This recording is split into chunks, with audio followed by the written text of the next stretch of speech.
Hello বন্ধুরা, আমি Pratap Majumdar, painter, founder and teacher of Art Mind Academy. Human ফিগারের 7.5 ভাগ তো আমরা অনেকেই জানি, কিন্তু আজকে আমি আমার অফলাইন ক্লাসের কিছু ভিডিও ক্লিপের মাধ্যমে জেনে নেব হিউম্যান ফিগারের কিছু খুঁটিনাটি বিষয়, যা প্রায়ই তোমাদের অনেকের ভুল হয়।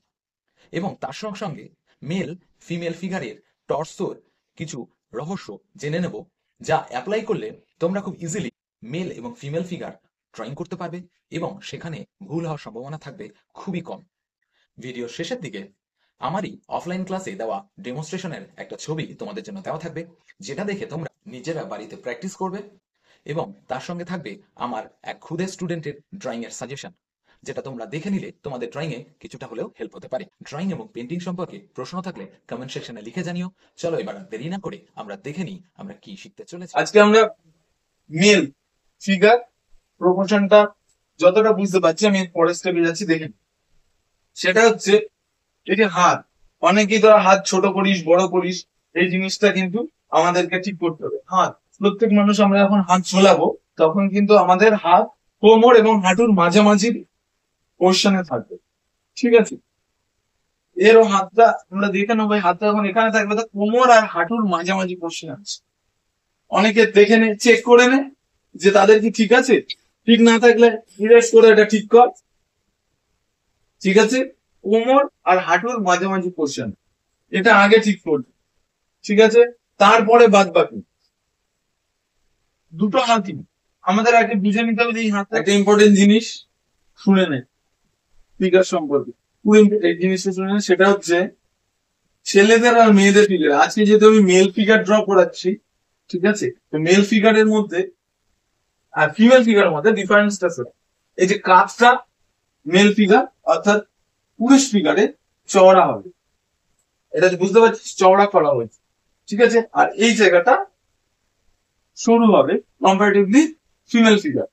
ওকে, তো আমরা এদিকটা চওড়া করলাম, এদিকটা সরু হবে, আর এই পার্টটা বেশি আছে দেখ, আর এই পার্টটা কম আছে, ঠিক আছে?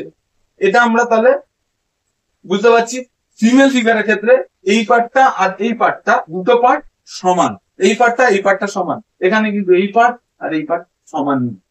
ওকে, এটা কিন্তু সব থেকে ইম্পর্টেন্ট এবং সব থেকে বেসিক একটা ডিফারেন্স, এটা হবেই হবে, ঠিক আছে? কাঁধ চওড়া, কোমর ছোট, ঠিক আছে?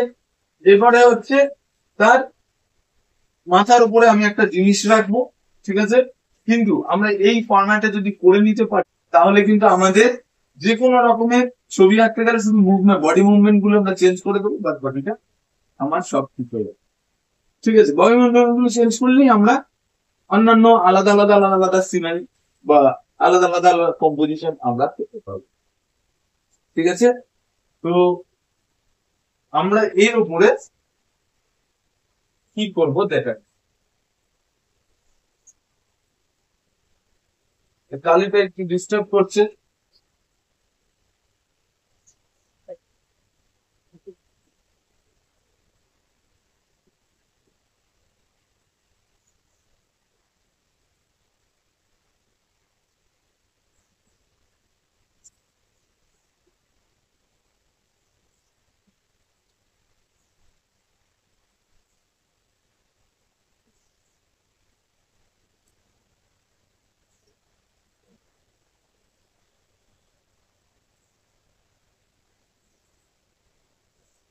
ঠিক আছে,